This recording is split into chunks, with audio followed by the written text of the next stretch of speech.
The end is near.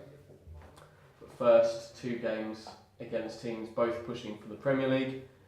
Sheffield United this weekend for Ipswich Town, followed by Leeds the weekend after. But this week, the Blades, with victory over Ipswich, sorry Ipswich, could pretty much book their spot in the Premier League. It's going to be an interesting one. 5:15 Bramall Lane. What are you thinking?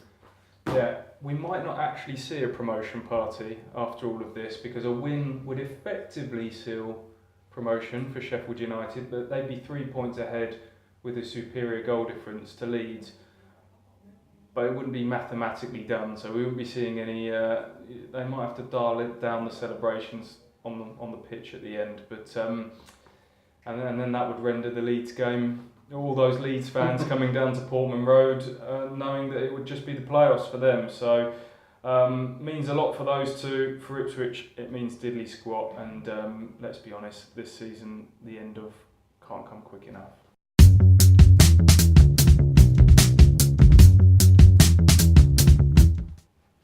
Ugh.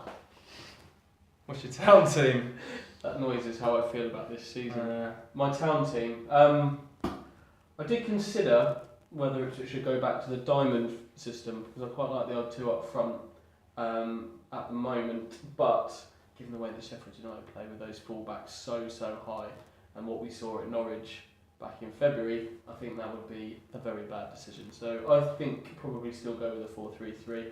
Gherkin we know is going to be in goal. A back 4, I would probably go James Bree, given the threats we've just mentioned, Chambers and Ciala, and I'd give Callum Elder another go at left back, just to see if there's something there maybe for next season. Midfield 3, Skews back in, Bishop back in. I'd play him with Flynn Downs as a 3 there.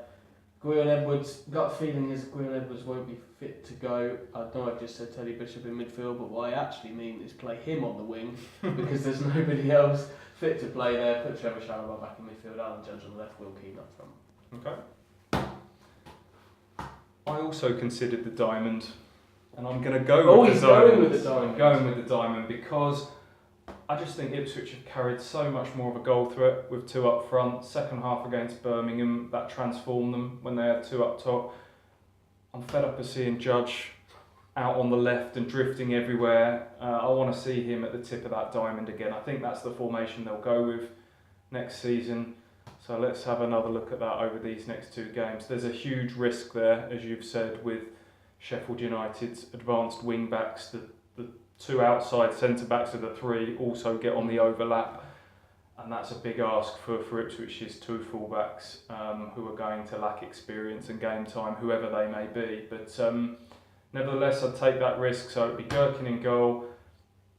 I think you're right, it probably will be James Bree at right back, but for me, I'd have Josh Emmanuel in there. You know, Bree is not going to be here next season. Josh Emmanuel's got some raw edges about him, no doubt, but nothing to lose. Get him in there against 2 good opposition and see how he gets on. I think it will be Chambers and then Ciala at centre back. And again, like you, I'd give Elder another run at left back, because, you know, Miles Kenlock for me has shown what he's all about now. He doesn't need to prove anything else over these last 2 games. He's in pole position for left back next season, but they'll need another one, and that could very well be Callum Elder. Midfield 4, let's try it. Scoos sitting At the base. Downs, Bishop, Judge at the tip. Keane definitely one of the strikers, and then it's a toss-up. And I know this goes against the don't play the low knees thing, but I think Quainer will give you a little bit more in that front too. He looks suited to that.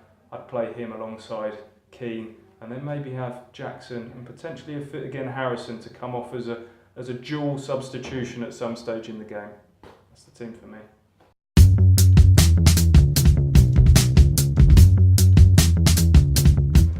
So my friend, key battles, where's this game going to be won and lost? Over to you.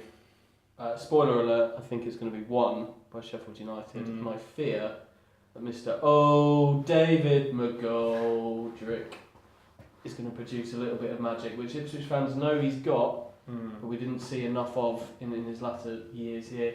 43 games he's played for Sheffield United this season, let that sink in. 15 goals.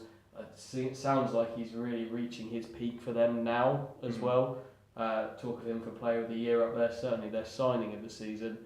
We know what he can do, and I fear unlike a Portman Road early in the season, he might just do it on this occasion. That's the worry.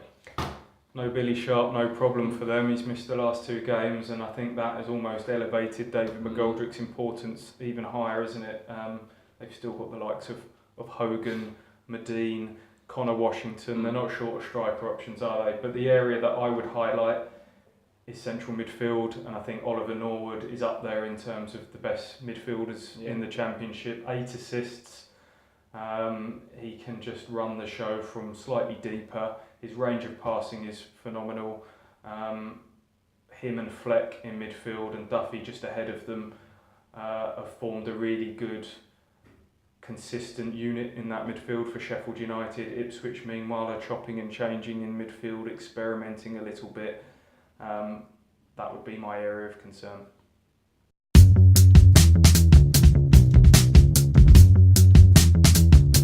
If you're a betting enthusiast, you can find Ipswich Town at odds of 20 to 1 to win this game. So Stuart Watson, are they going to win a game at 20 to 1 odds? Remarkable odds for a 3-horse race, win, lose, draw. 20 to 1, and I still would not touch that with a barge pole. The bookies are rarely wrong, are they? No, they're not going to win, and they've not kept a clean sheet away from home all season. I think it's 44 goals conceded in 22 games away from home, so that's an average of 2 a game. So you can't see a clean sheet. I struggle to see them scoring too many. I'll go with the old faithful 2-0 away from home, in which it will be a comfortable 2-0. Sheffield United to comfortably see it out. There may even be a few olays as the passes go around. You know, they'll just take their foot off the gas and comfortably see out the game. I fear it could be a long afternoon for Ipswich. Yourself? I don't see them winning. I don't see them drawing. Just to add another number, I'm going to go for the 3-0. Similarly comfortable. Blaze on the way to the Premier League. Ipswich one more game after that in the Championship, then it's League One.